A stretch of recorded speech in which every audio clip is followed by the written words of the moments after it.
João Miguel era tropeiro,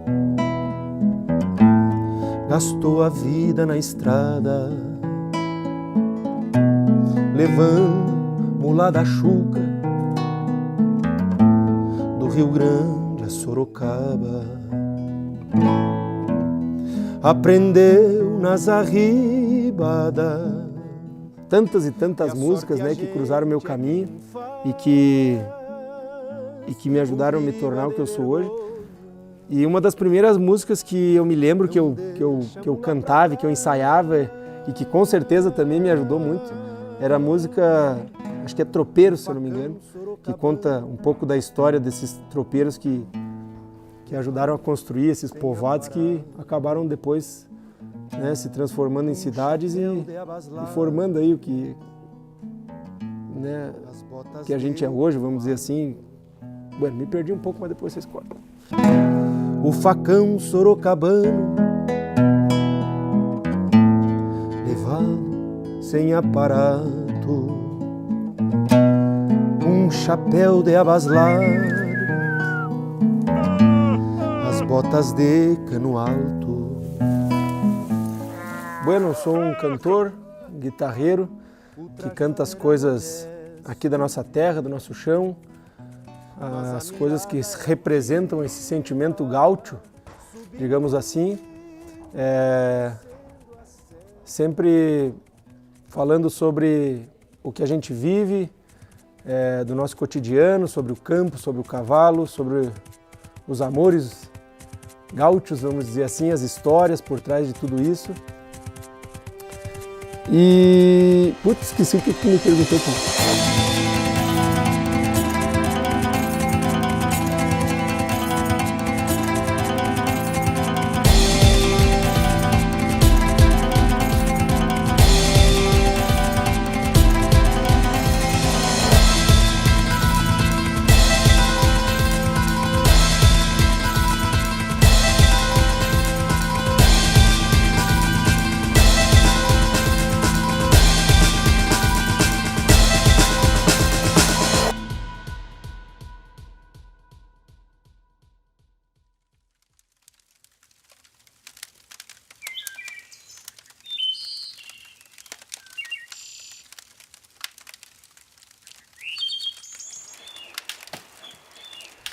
Você tem orgulho de ser homem do campo?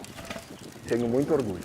Eu tenho muito orgulho e muita satisfação por viver do campo, por escrever o campo e por pintar o campo.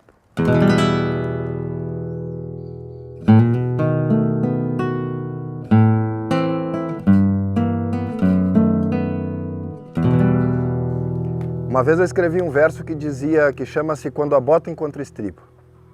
E ele diz assim: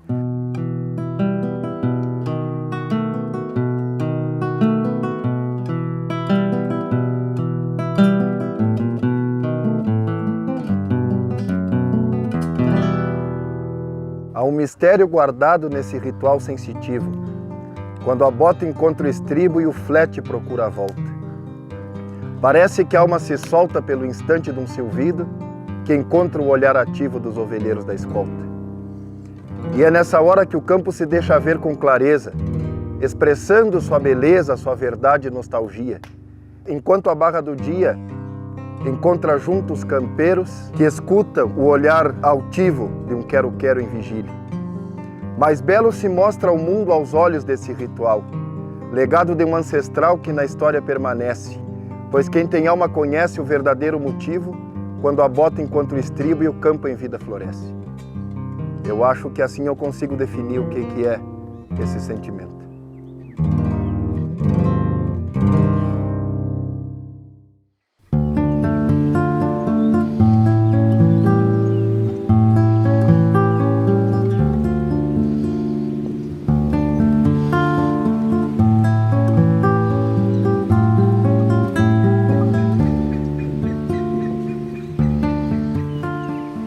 Quando eu não estou no campo, quando eu estou na minha casa, eu gosto muito do silêncio.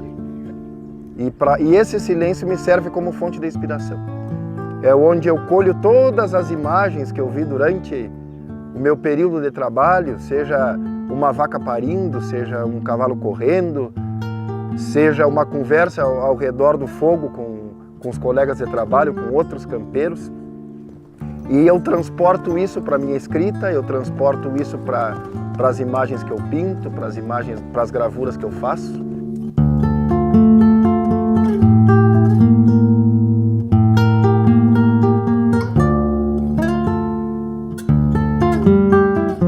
Eu gosto de pintar, eu gosto de desenhar, então eu desenho desde os meus 8 anos de idade. Eu lembro que eu tinha 2 primos que quando me visitavam, eu era criança, eu pedia que eles fizessem um desenho de um cavalo. E eu repetia diversas vezes aquele desenho de cavalo até que eles retornassem à minha casa. E geralmente eles faziam o mesmo cavalo, mas para mim era algo fantástico, assim, conseguir reproduzir aquele desenho que eles faziam. Eram meus pingos em preto e branco. E aí até uma vez eu citei um verso que eu dizia assim: meus pingos em preto e branco, tropilha que eu nunca tive.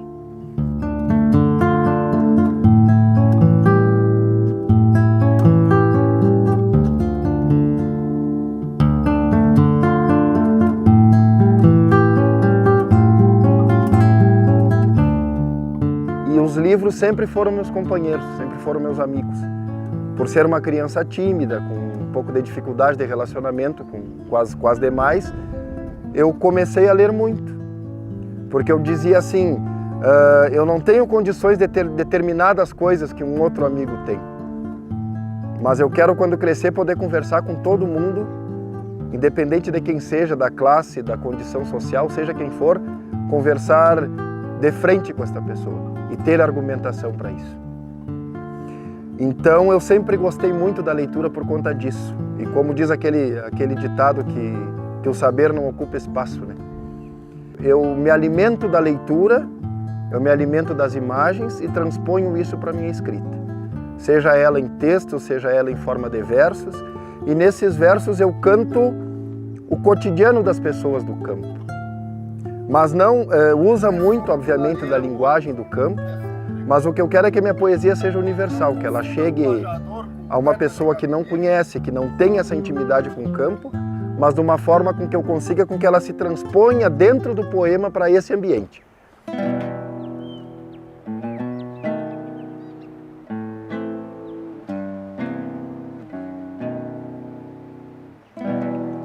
A terra marcava os passos na santa idade dos dias, e cada olhar repetia seu milenar dialeto de algum vento analfabeto sobre a paz da geografia.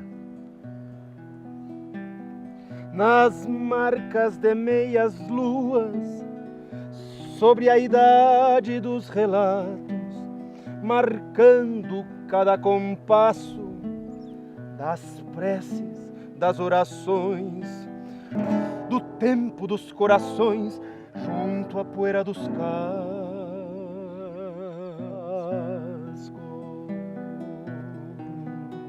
A música gaúcha é uma música que preza muito pela poesia.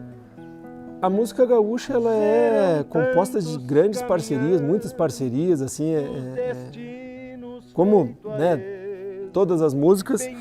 Então, eu não sou um poeta, não chego a escrever, gosto, né, tento, mas não chego a botar para frente isso. Eu tenho grandes amigos poetas, grandes poetas do sul aqui do país, e grandes poetas que me enviam a letra, né, o poema, ou às vezes eu envio a melodia e eles fazem o poema em cima da melodia, né, ou eles enviam um poema e eu faço a melodia, a música, né, em cima do poema.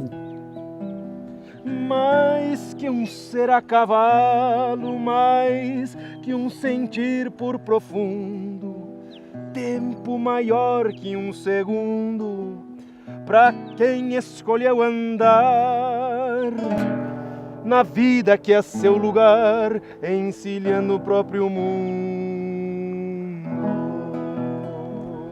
Apenas sim peregrinos, rédeas de forma parelha, e uma imagem que espelha aquilo que a história nombra, quando o sol copia a sombra do horizonte entre orelhas. Mais que um ser a cavalo, mais que um sentir por profundo, Tempo maior que um segundo para quem escolheu andar na vida que é seu lugar, encilhando o próprio mundo. Bonito pra caralho, hein?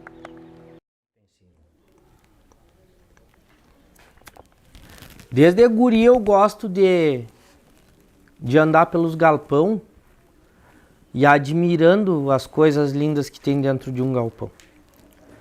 Porque um galpão tem uma vida própria. O galpão dentro de uma fazenda é tudo. É o coração de uma fazenda, é o galpão.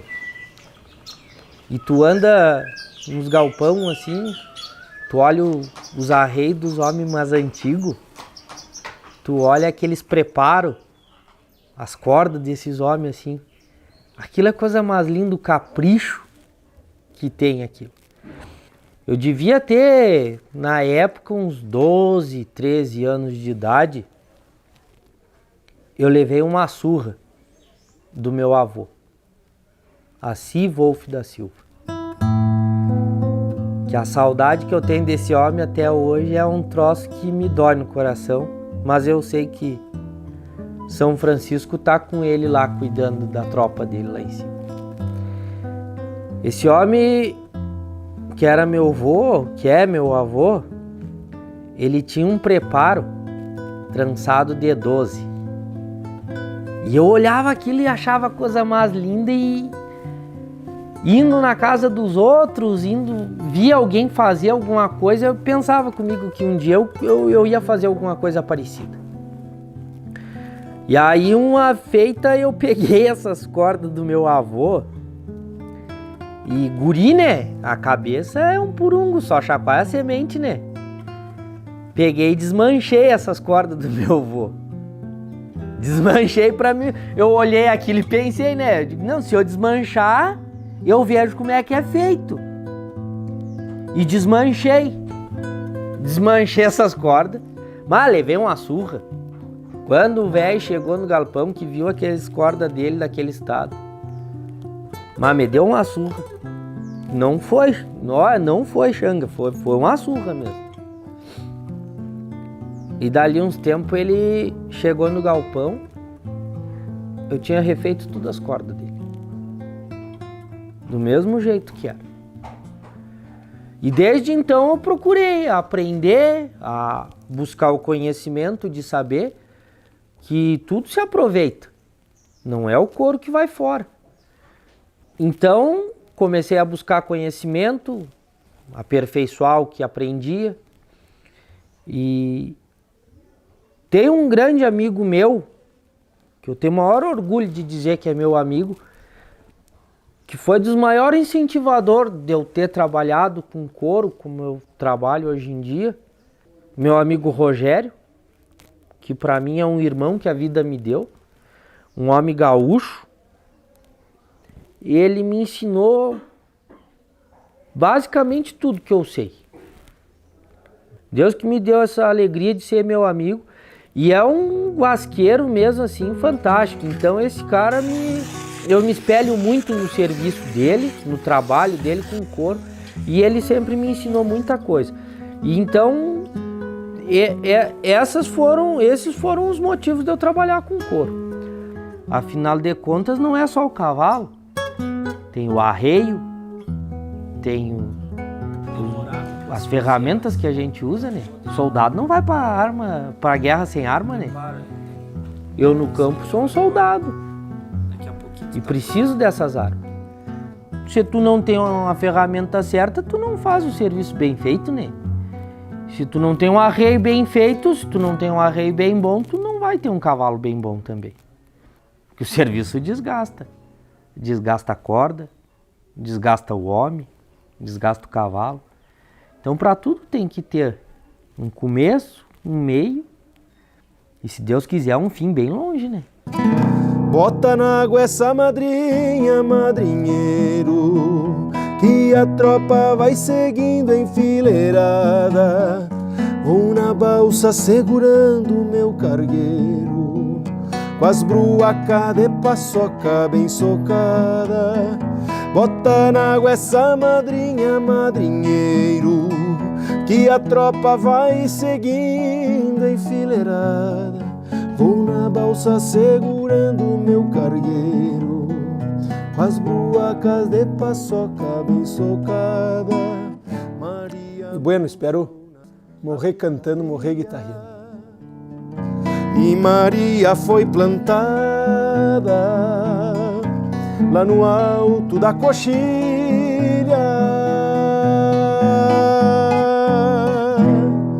João Miguel era tropeiro,